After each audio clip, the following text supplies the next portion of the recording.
as Afro Man would say, turn your bad times into good times. But like resourcefulness, you know, it's like, hey, I'm stuck here. There's other people that are stuck here. I can get myself out, but why not see if I can lower that burden on me, you know, and get other people interested in this, and then being able to recognize that when people are asking you for something like that, then you could turn that into a business. I think that's huge too.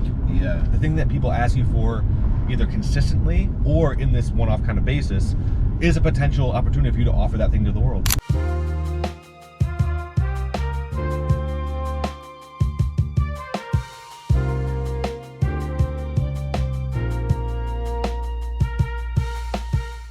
Welcome back. We're back with another Founders Drive. We are on it. We are on it. Founders Drive. For those people that are new, Founders Drive is a podcast. It is a drive where Jake and I discuss founders. We study founders. We take what we've learned and we apply it to the real world while we're building businesses. So you guys got a front seat here. Hopefully you learn. Hopefully you benefit. Hopefully you take something from here that you can put in your business and in your life, and you enjoy the ride. Check out the other episodes. We probably covered somebody you know. Yeah, I was talking to somebody recently, and I was just thinking about how we have this eclectic collection of founders that we've been researching, and it's cool to take a step back and start to see how they overlap. One of the things I would love to do in the future is do these combination episodes where we start to take the characters that we're researching and putting them in a space where, you know, let's grab all the marketing folk and do an analysis on them, or see how they might approach a problem. It comes up naturally when we do an episode, but being more intentional about that could be a really fun exercise. We do like a versus. A versus, right? Like, I think that would be dope. And then there's the other angle where we go back and we revisit them, because a lot of these people I haven't really done a deep dive on until This episode, yeah, and then I go back and I do more research and I learn a little bit more, and we discuss and talk and we bring them up, and then we, you know, just explore life through business. So coming back and giving an update or going a little bit deeper on somebody we ran out of time with could be a really fun thing too. Some of those people are still alive, so we could actually do like, hey, new stuff that's happening right now. But no, I think that's all great, and hopefully you guys enjoy these. Yes. Because we enjoy doing it. Yes, absolutely. So, man, Richard Branson. Yes. The Virgin, the famous Virgin. The famous, the global Virgin. He's the 76-year-old Virgin right now. That's right. Sir Richard Branson, I should have some respect. He is knighted. And just a quick overview. Richard Branson, born July 18th, 1950 in London, England, to a very supportive family. Yeah, I wouldn't say upper class necessarily. Yeah. But it's definitely a supportive middle class family for 1950. And he was born there in the 1950s. He's a serial entrepreneur, started the Virgin Group in 1970 that went on to do brand licensing in 400 plus businesses across music, aviation, telecom, finance, oil, space, hospitality, and health. Major ventures include Virgin Records, Virgin Atlantic Airways, Virgin Mobile, Virgin Money, Virgin Trains, Virgin Galactic, and Virgin Hotels. The peak scale is in the late 2000s when they were valued at over $20 billion in licensed revenue. Yep. And his personal net worth peaked around $5 billion. As of 2025, his net worth is estimated between $2 to $3 billion. And right now he's alive, he's still operating. He was knighted by the Queen in 2000 for his services and to entrepreneurship. Flew to the edge of space aboard the Virgin Galactic, beating out Jeff Bezos by 9 days. Lives primarily on Necker Island. There's a fun story there about how he bought that. And it's his private 74-acre island in the Virgin that nobody else wanted. Islands, right? That nobody else wanted. Yeah, right. And he put his bid in, and it ended up working out for him. So, you know, if you have a chance to buy a private island, buy the private island. And it's just so funny too, because he was like, now in that I bought it, and I didn't even think I was going to get it. I have to make enough money to develop it, because if I don't develop it, then the government takes over it anyway. Yep. So that was funny how that played out there. But he's an active person. I'm really excited to get into what he did here in his arc of his career. And that's what we normally do in Founders Drive, is we go through the timeline, we sprinkle in stories, lessons, takeaways that we've had, and then in the super secret Founders Drive, that's right, don't tell nobody, we go more into the application, we go more into the psychology, we pull some quotes back, and we do a deeper dive, but it's a more hands-on version of Founders Drive, which is really worth following up, especially if you enjoy this one. Yeah. Okay, so he was born in 1950, and his mother, Eve Branson, was a former dancer, a glider pilot, flight attendant for British South American Airways, and one of the first female flight attendants in post-war Britain. He had two younger sisters, and the family moved from Shamley Green to Shirley when Richard was a child, which was a quiet village in a commuter town. His family ethos was resourcefulness at an early age. It was like a religion. Yeah. And his mother was relentlessly entrepreneurial in her own way. She made wooden tissue boxes, waste paper bins to sell for family income. She famously dropped Richard on the side of a road a few miles from the home and told him to find his way home. As a confidence-building exercise, he arrived hours later, having stopped at a farm. The household ran on a doctrine of self-reliance. Complaining was forbidden. Failure was acceptable, but quitting wasn't. And that's an important distinction. Yes. You can fail, but don't quit. You can fail, but don't quit. It's a good one. So Branson, and this is a pretty famous anecdote about him, but he was severely dyslexic. He is severely dyslexic. Yeah, it still is. We haven't cured it yet. Yeah, and he wasn't formally diagnosed, or he wasn't formally diagnosed as a child, and he was as an adult, but they just assumed that he was like stupid. Yeah. 1960s, there wasn't really the technology or the knowledge to be like, oh no, there's actually a learning disorder here. Like, oh, you're just stupid. Sorry, you're dumb. Yeah, he's not focusing in class. He can't get good grades. All these things, and I feel like we were talking about this more recently, but it's interesting how many people that are really successful are dyslexic. I can't remember. There are a fair number of them. Yeah, and not to say that it's like a prerequisite, but I do think it forces you to look at the world a little bit differently. And if you can adapt under those conditions, then you end up developing a point of view that can become valuable. Like your approach to solving problems is different because you can't really rely on your language processing. Yeah. So he was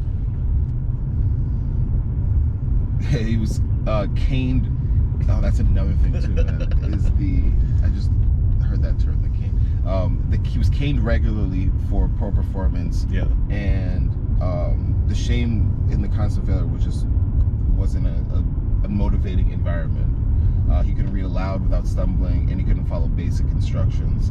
So he was an exceptional athlete, and he still excelled in different areas. And thank goodness that he was encouraged to be resourceful in other areas, because that's exactly what he did at a young age. Yeah. He ended up starting his first business in 1966 when he was 15 years old. And him and a classmate, Johnny Gems, came up with an idea for a national magazine for students that would cut across schools and universities. The concept was a publication that interviewed the cultural figures students actually cared about: the musicians, the writers, the politicians. And Branson used the school payphone in the stairwell as his office, calling potential advertisers and pretending to be older. And that's really resourceful, because like the way that he ends up playing advertisers across each other. That's exactly what I was going to is like a really interesting thing, where it's like you can call up, hey, I got this magazine. You can call Pepsi. Hey, Pepsi, I got this magazine going out to 50,000 people. Would you like to put an ad in here? Yeah. And they may say yes or no. So what he does is then he calls Coke up. He goes, hey, Pepsi just put an ad in my paper. Yeah. Would you guys like to put an ad in my paper? Yeah. And now you've got a competing two companies where it's like, oh, well, if they are putting an ad in, they probably did some of the groundwork. They know that this is probably a good revenue channel. Yeah, if they're there, we need to be there. Yeah. And so playing these two companies off each other is another early sign of that resourcefulness. Yeah, what's interesting is I heard him talk about how he didn't realize that he could he could fail doing that, and so he did it at a young age. Yeah. And he said, had I done that 5 or 6 years later, I might have been too aware, too smart to realize that I can't just call them up and ask them and play them off each other the way that he did. I mean, I feel like you still could have done it, but maybe he would have been more reserved and not done it. Yeah. You know? That being the part where it's like that fear of failure. He was like, I was too young to have developed the fear of failure that a lot of older professionals do. Yeah, yeah. And I think that's something where it's like, oh, you see some early success, so you know you can come back to that in the bag later on. Yeah, and it's like that example. It's like, you know it's true, Yeah. so you have a drive to go. And he sold 2,500 pounds of advertising before they even printed a page. Which is another theme that we see even in today's market, where a lot of entrepreneurs will tell you, make a wait list before you build a product. Yeah. Do some marketing before you build a product or ship anything. Yeah. See if there will be people, like if you get a credit card on file before you start building. That'd be great too. Yeah. It's an interesting thing because it's hard to, I don't know. Like for me, I really like having a product to then be able to make that promise come true.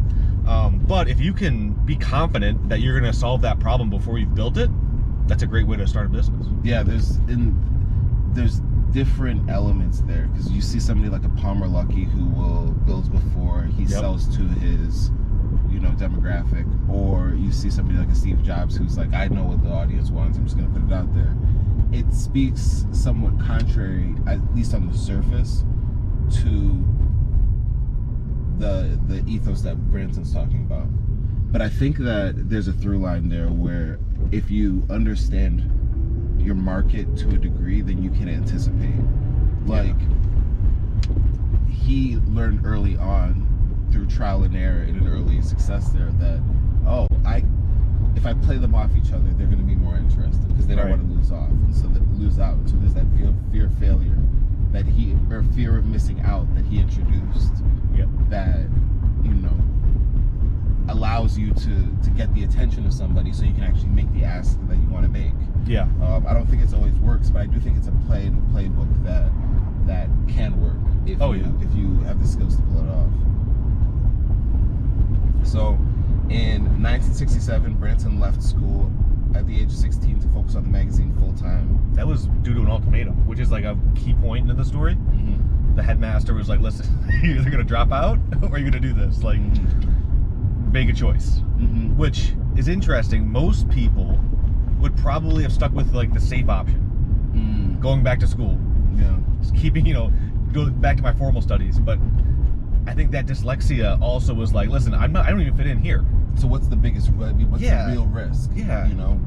Not taking this opportunity, because they did have some success there. They ran their first print run, had 50,000 copies, and the cover star was, I guess, Vanessa Redgrave at the time, and the contributions and interviewees over the run included James Baldwin, John le Carre, Mick Jagger, John Lennon, Yoko Ono, and so they had some big names. They took a clear anti-war, anti-establishment stance during the Vietnam War and in the Vietnam era, and they had traction, they had success, they had distribution at the time. So when you're leaving, it's not super crazy. Yeah.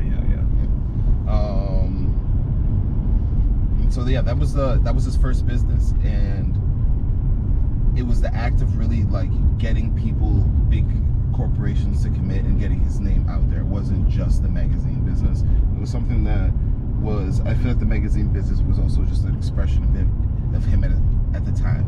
And understanding how to build a brand, because that's another thing too, is his name is on these different businesses, but he is a brand. He's branding.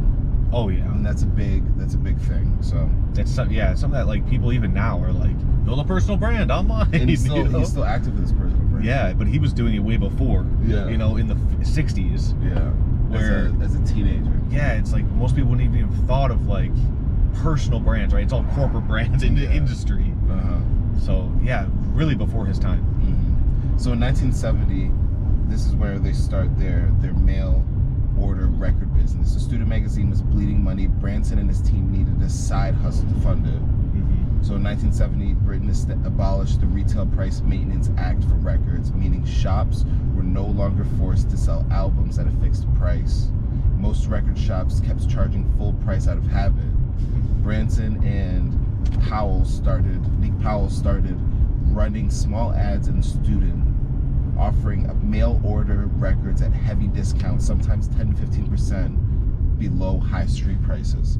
Orders poured in. Within months, the record business was out-earning the magazine. The name Virgin, the team started around this story. The team gathered in the basement, Albion Street Church, to brainstorm names.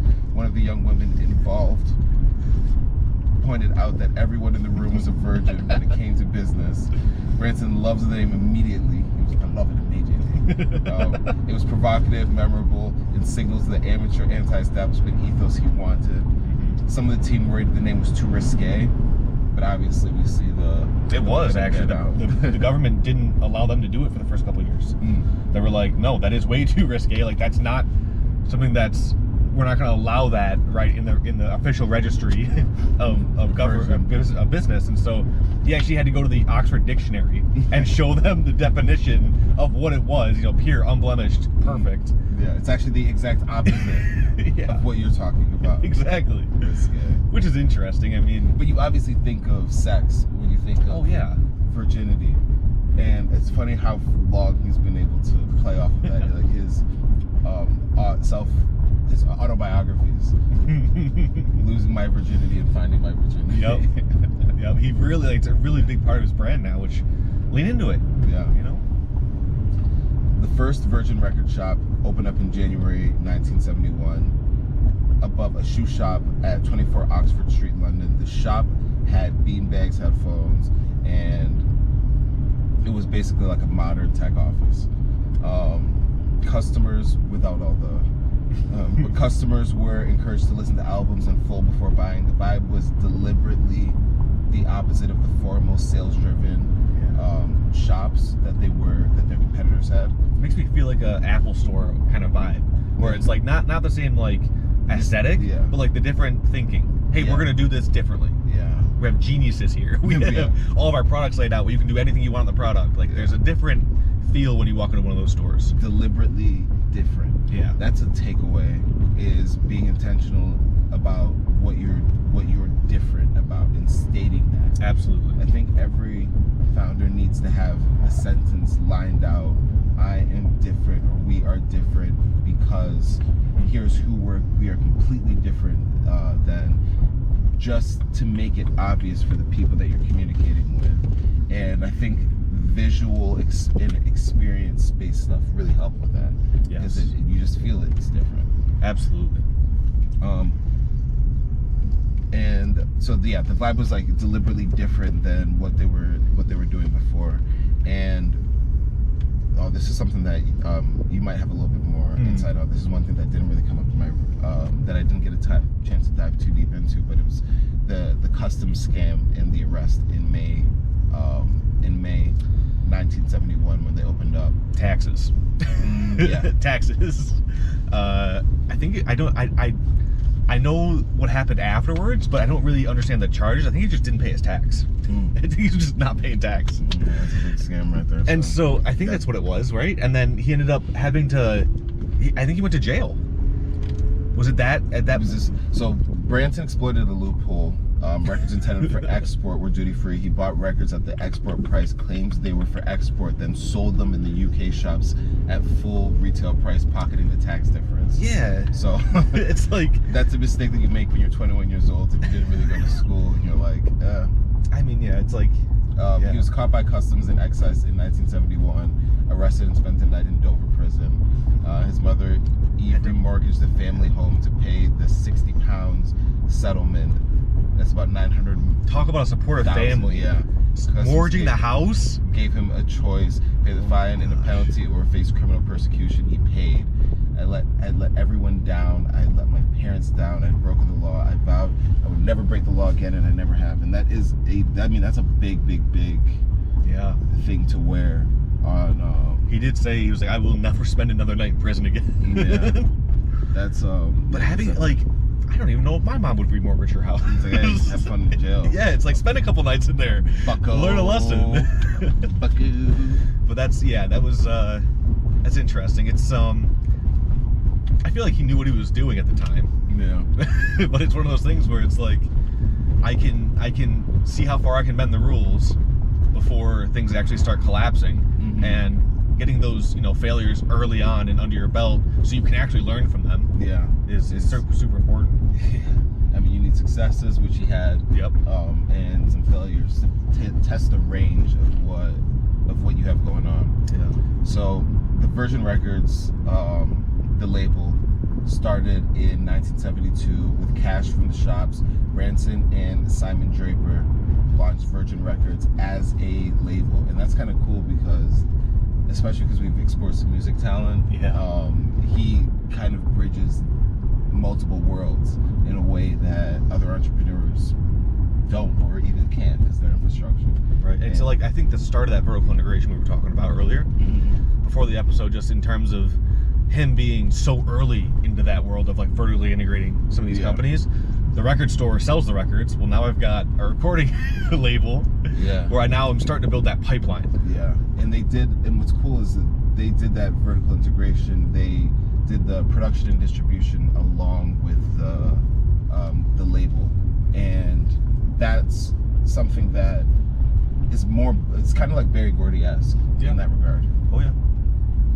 Which was kind of like right a little bit later than when Motown was really taking off. So there might have been that influence there. But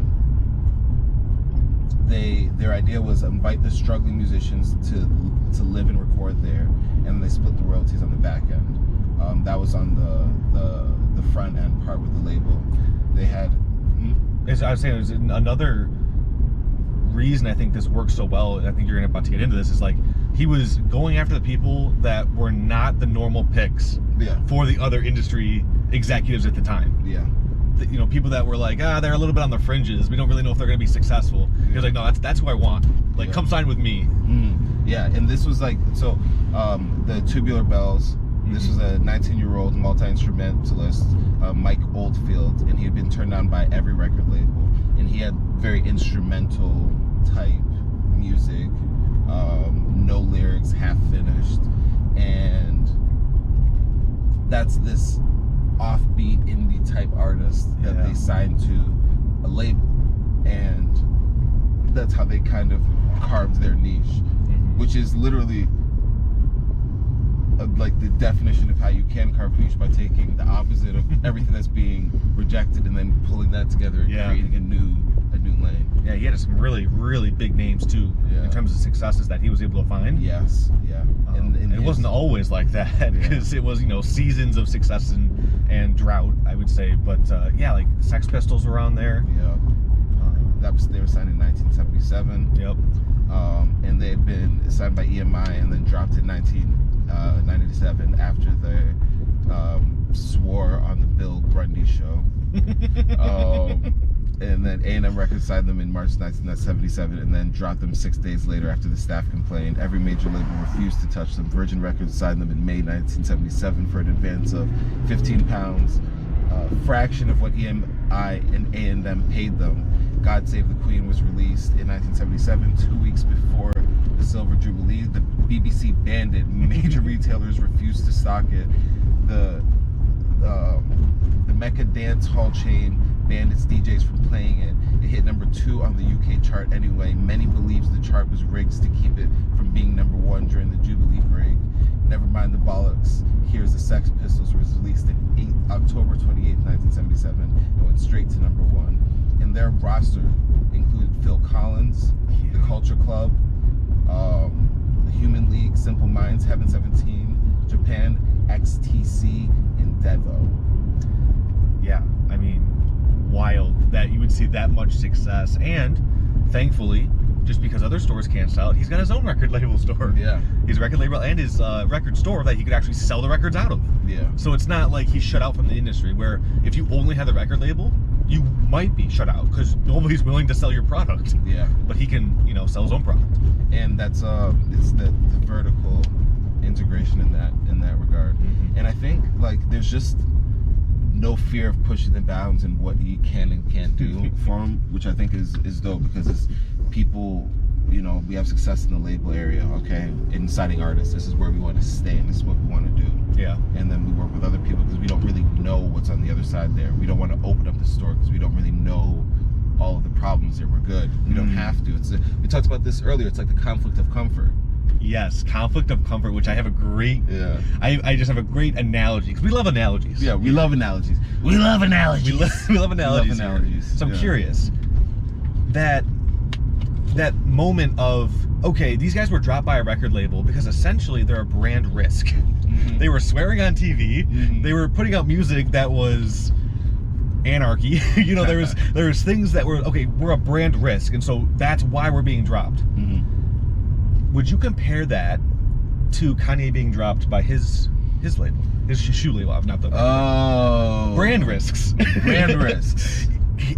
Sir Richard Branson would lean into that. Well, you know what it is, though? Possibly. Is there's a brand. All right, so a brand is association. If you brand yourself with the toxic people that are talented, the talented toxic, then that's a way to develop your own brand, and that's what he did. And I think there's that association when you look at Kanye, is he's this guy that's toxic, also recently banned from entering the UK, right, and performing there, but on the same token can go and generate viral, a few hundred of millions of dollars of sales. Yes. In LA at the drop of a hat, walks out and people are like, ah! And I think what the thing is the talented toxic usually end up resonating more deeply with the people that they're representing, the people that are anti-establishment. Because if you're telling somebody that these people are toxic, stay away from them, and you're doing it from a place of authority, you're kind of you're trying to establish that line in the sand where it's like, no, those are the bad guys. Yeah. And that's an establishment position.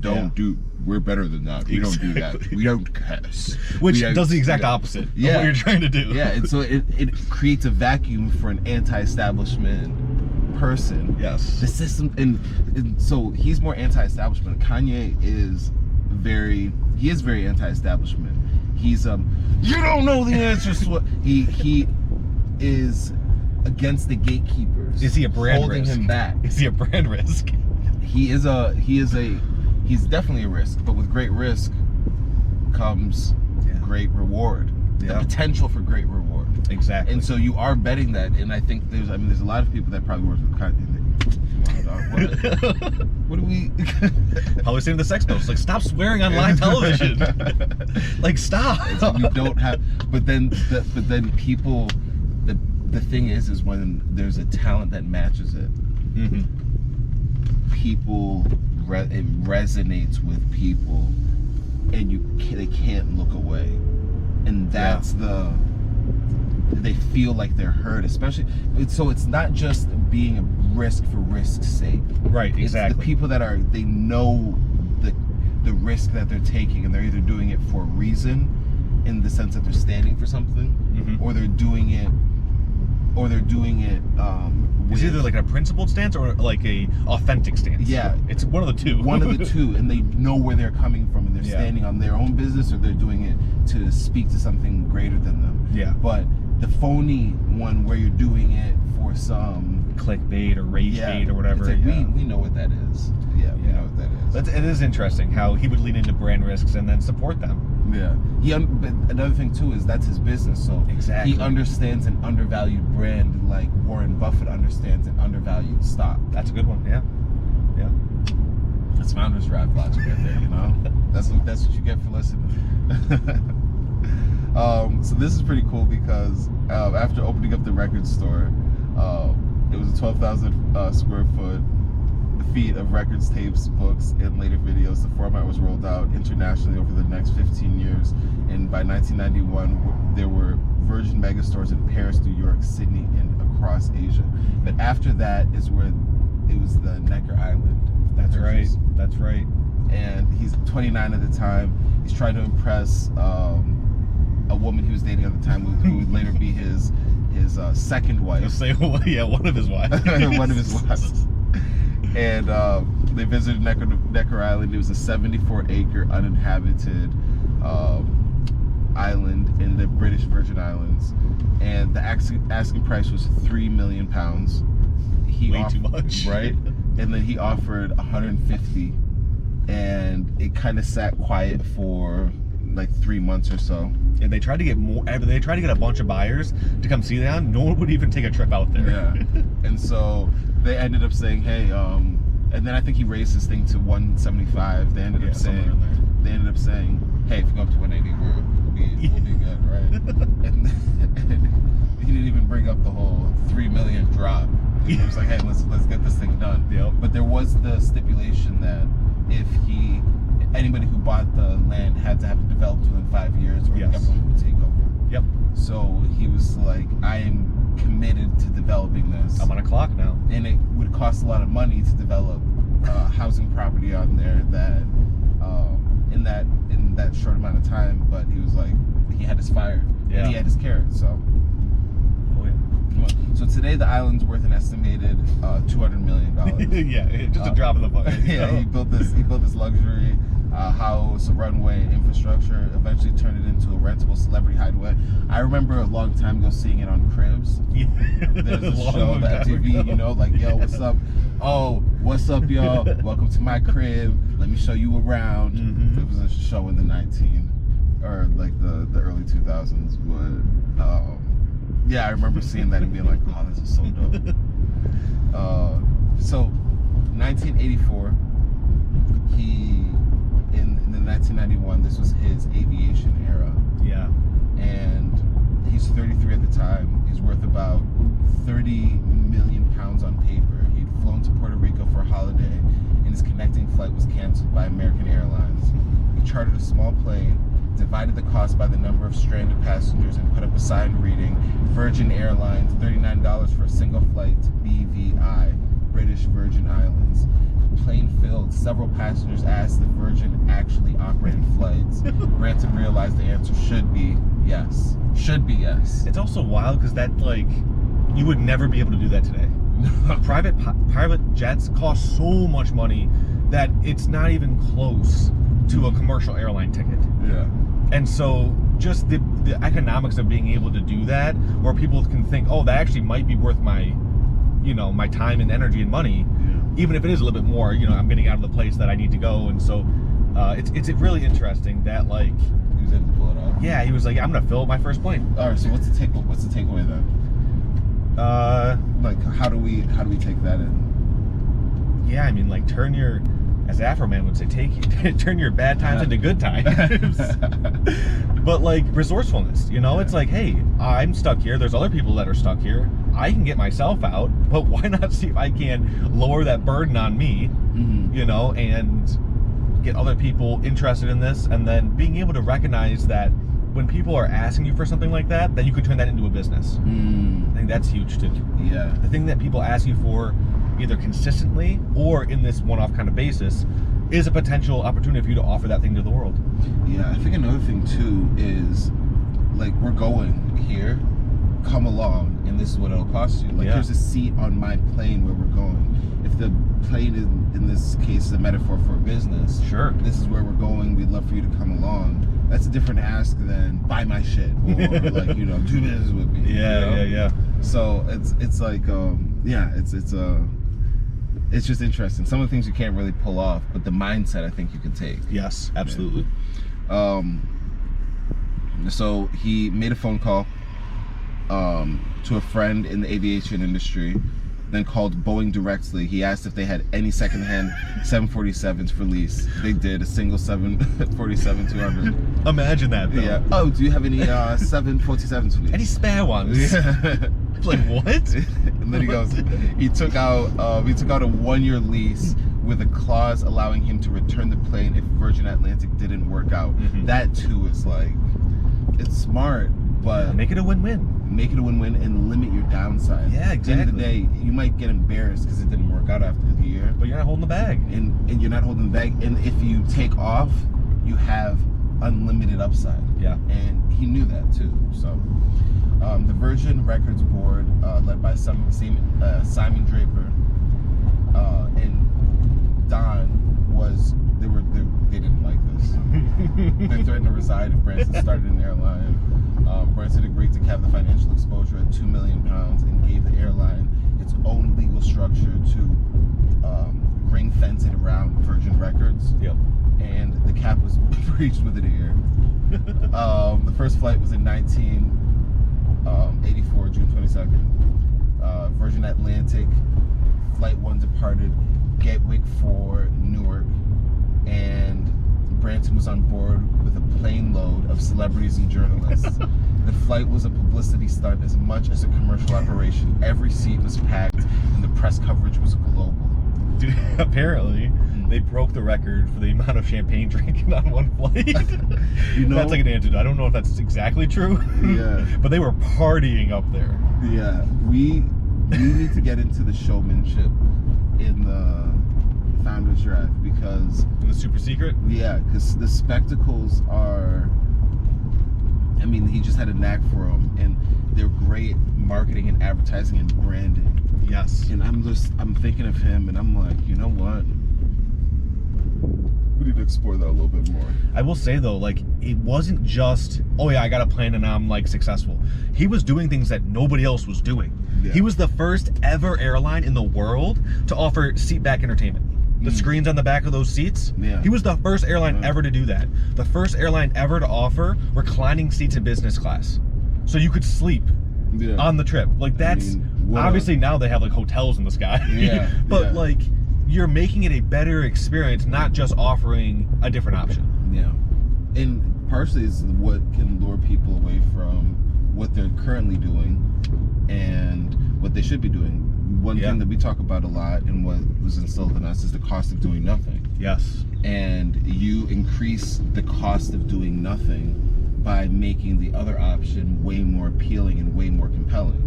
And make people an offer they can't refuse, then they're like, it's costing me to do nothing. Yeah. And that cost of doing nothing is high because it's convenient. Exactly. You don't have to spend any energy when you're doing nothing. So yeah, that's cool. And being the first to establish that, like, changed the game forever. Yeah. And now everybody's like, now we have to. Yeah, it's like I wouldn't fly anywhere without that. Yeah, oh my God, Richard. What are you? It reminds me of that joke from Louis C.K. when he's talking about how everything is great in the world and everybody is depressed and angry and upset. And he starts the joke by talking about people complaining on a plane, being 30,000 feet in the air with all of the amenities that you have at your home, and having the audacity to be like, this sucks.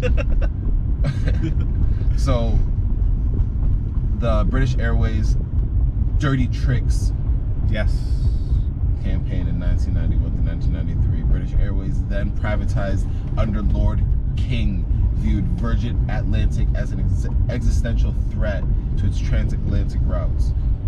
The executives engaged in a coordinated campaign against Virgin, including accessing Virgin passenger records via shared computer systems, calling Virgin customers and offering to switch them to BA flights for free, planting negative stories about Branson in the press, hiring a PR firm to dig up dirt on Branson personally. Branson sued for libel after a Sunday Telegraph article accused him of using dirty tricks himself. The case settled in January 1993. British Airways paid £610,000 of damages to Branson personally and $500,000 to Virgin Atlantic, and they also paid Virgin's legal costs. So I'd rather have done something and failed than not have done anything at all was the main reason why he did this thing, even with all of the headache that came from these claims. And that's just another thing that comes with it is the dirty games. It's like Yeah. they're accusing you of doing the thing that they're doing. It's like the definition of projecting. Yes. It's also something that, like, you'll see this as a very common theme. Is he's known as like a really good people leader. He gave that entire settlement to his employees. It was like it was known around the office as the British Airways bonus. British Airways bonus. And I think that's a big thing too with his whole constitution is he's a creator, entrepreneur, people person, and he uses money to fund his adventures and his entrepreneurial ideas. Right. Even with the magazine earlier, he was saying we wanted to do this, but we had to keep it going, so we had to go and make some money. And then we started looking at the record business because there was an opportunity there, and we also liked the music, and we liked the stand that we took. But he makes money to fund his ideas, and the money is in service of something else, which I think is a really good way to earn more money when you have a mission that you're going for. Instead of just hoarding it. Yeah, instead of just hoarding it. It's like, well, you value it more because it's like it's needed for something beyond just the sake of having. Exactly. Yeah. You have a mission for it. Yeah, and so it's a purpose. Hey, we need it for this, not just. I want it. Give me. Give me. So 1992,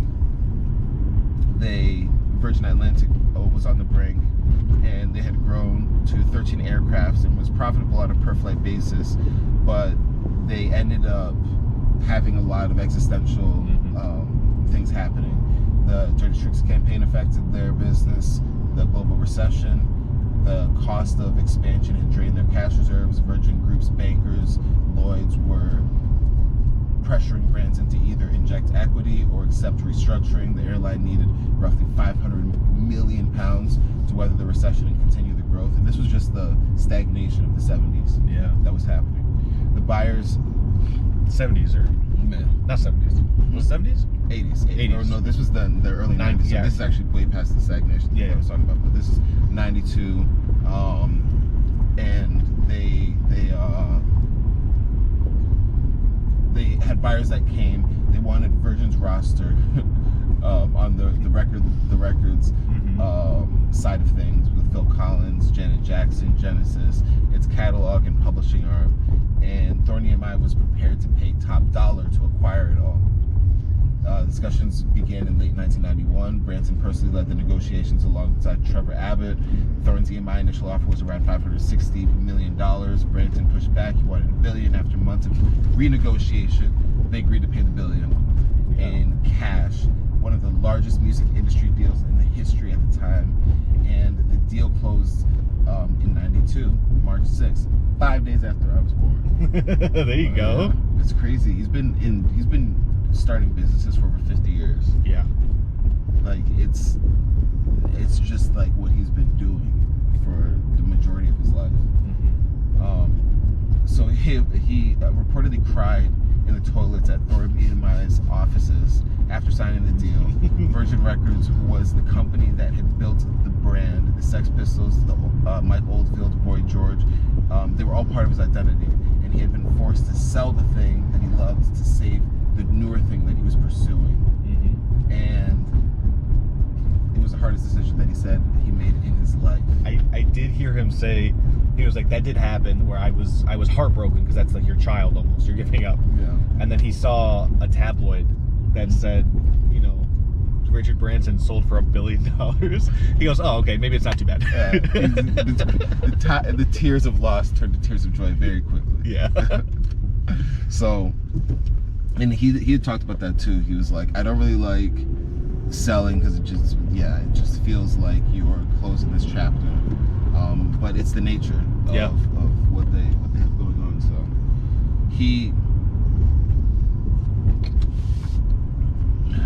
So he started to expand his brand for the rest of the 90s.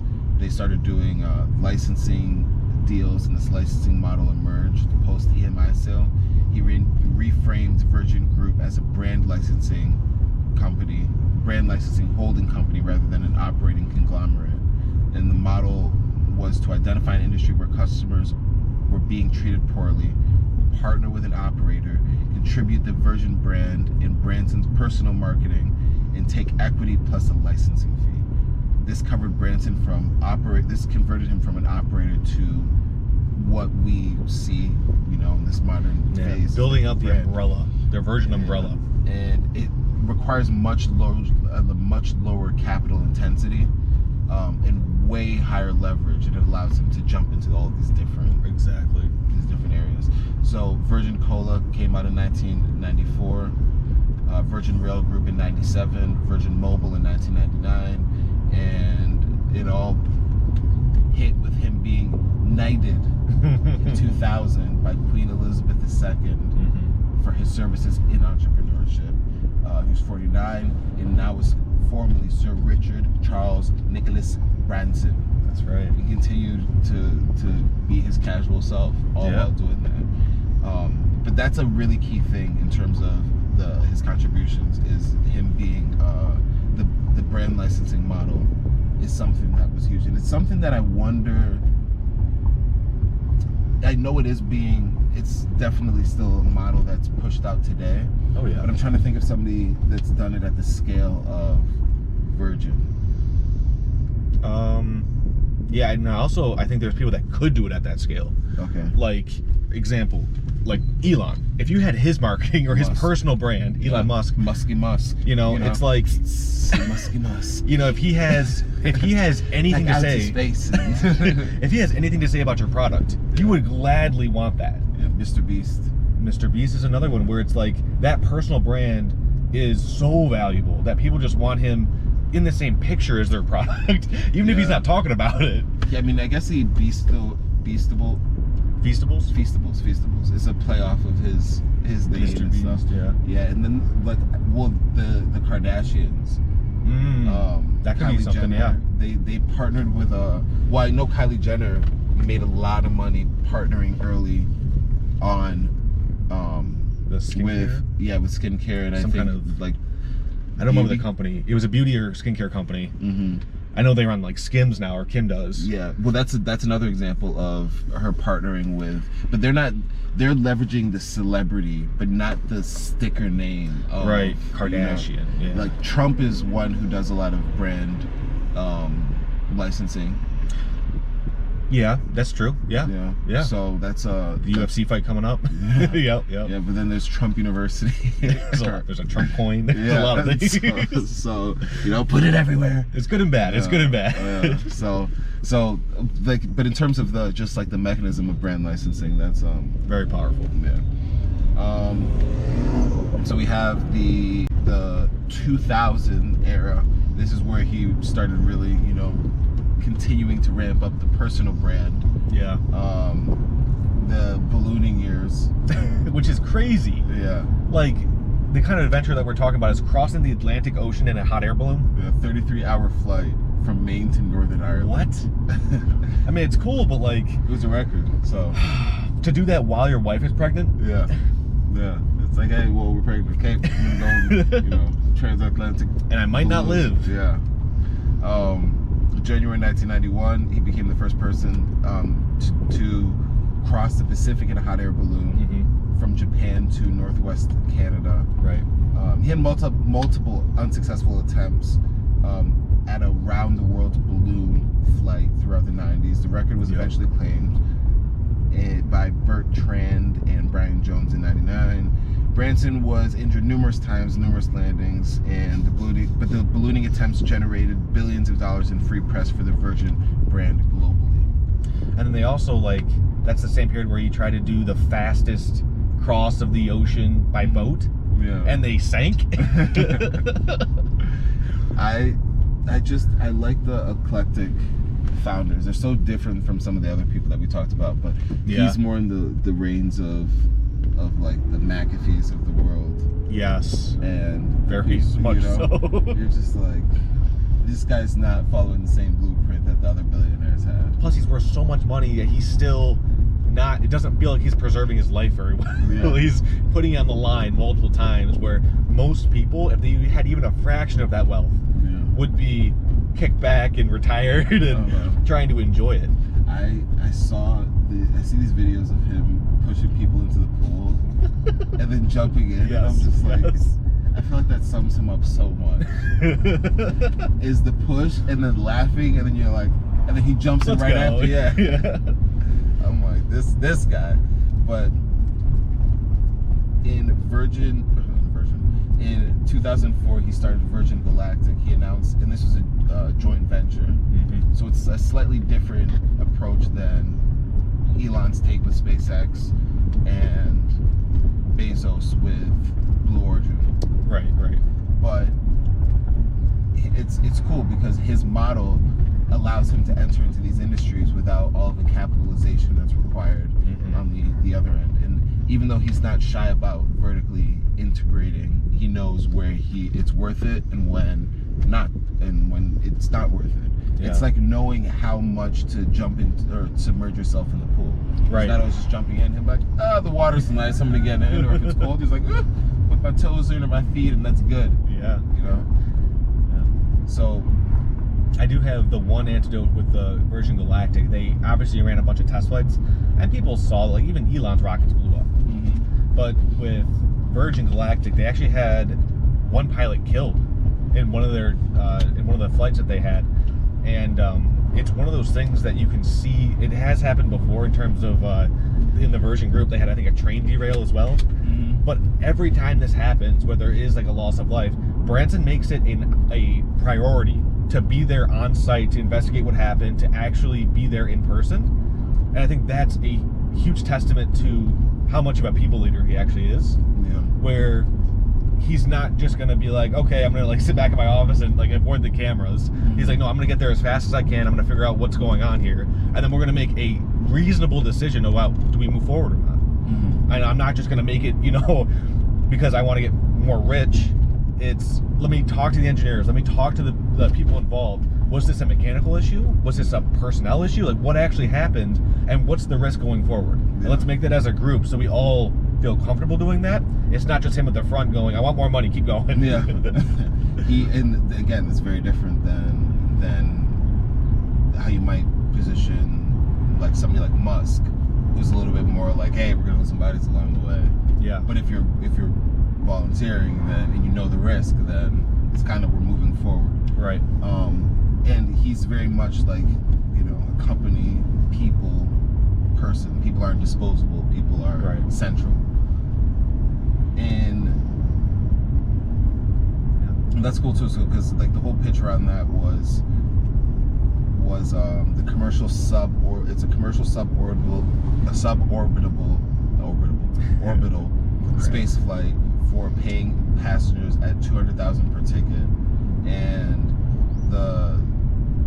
it's all this started in the early 2000s. Like all these guys really started there, and we're really just seeing the fruits of that now. In 2007, they were about to go and have an IPO, but they didn't. He considered doing an IPO, decided against it. The bad experience of the 1986 and 1988 was still raw. Instead of pursued individual IPOs and sales of Virgin businesses, instead pursued individual IPOs. Right. In 2008, they hit that financial crisis. Virgin Atlantic survived the crisis with cash injections from Branson personally and from Singapore Airlines. They bought 49% of the company. And then Virgin Money pivoted aggressively, acquiring Northern Rock from the UK government in 2011. One of the cleverest deals in Branson's career, buying a nationalized bank at the bottom and turning it into a profitable retail bank. Virgin Hotels in 2010. Branson, the personal brand, is really starting to kick off in 2010. Branson was on the Forbes list, listed at $4.4 billion. His personal Twitter had become distribution channels for Virgin announcements. The man and the brand had become functionally indistinguishable, and that really speaks to the timing of where we are today with what he is, where he really is leveraging his personal brand. Where he's really leveraging his personal brand. In the 2011 to 2010, they had the Necker Island fire.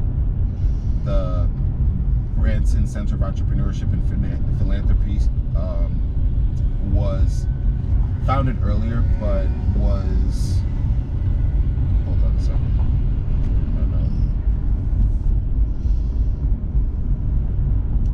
Oh, it was a little bit. Switching up the timeline. Yeah. The Virgin Galactic was.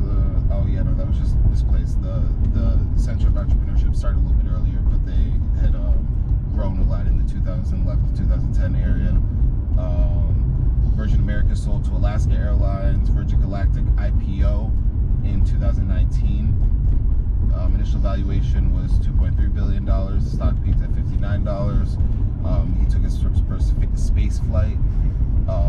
And yeah, a lot of it is around his personal branding and the Virgin Galactic and the space frontier. Mm-hmm. And what he's doing right now is continuing entrepreneur. He's just continuing to do his thing into this new era of his life. Yeah, I think there's a lot to be learned from that personal branding, and then also like leaning into life and really enjoying it. Even if you have that kind of wealth, I think that's like really, I think it's like a really noble thing to do, because you're not like, you know, resting on your laurels. You're like still exploring, you're still pushing the boundaries of what's possible. Yeah. I am curious, and I think we'll get into this a little bit in the super secret, of why more Americans don't know the Virgin brands as much. Yeah. I think I don't think it's crossed that chasm as much as it probably is in the UK, where it's the number one, you know, he's a celebrity and stuff like that. I think people know about him over here, but I don't know if they have that same level of trust with the brands. Yeah. I mean, that's a good place to jump into it. And I also want to go over some of his operating philosophies for building, some of his operating philosophies, some of his building business philosophies, and then just some of his like the psychology and application. So yeah, so we're gonna jump into the super secret. Yes. If you guys want to check that out, it'll be, where will it be? Oh, it will be on multiple places, but you can find us on YouTube here. We have a backlog of our episodes on Constance.com. Constance.com, right. We have to talk about it right now because Constance.com is specifically designed to support the modern entrepreneur. That's right. And as we talk about Richard Branson, who is an innovative entrepreneur, Sir Richard Branson was knighted due to his contributions in entrepreneurship. This platform is showing that entrepreneurship is way more accessible in the modern times right now. Not only is it accessible and is it an opportunity, but it's almost becoming necessary given the current times and the current climates. If you find yourself wanting to make more money but you don't know where to start, then Constance is a great platform because we give you the tools that you need to get set up. We give you the direction in terms of showing you how to make an offer and then making it really easy to set up, and then giving you the tools to go out there and share that offer and earn some money. So check us out at Constance.com. Start your entrepreneurship journey and learn more about Founders Drive and join the community there as well too. Hell yeah. We'll see y'all next week with another founder. Yes, sir. Peace. Peace out.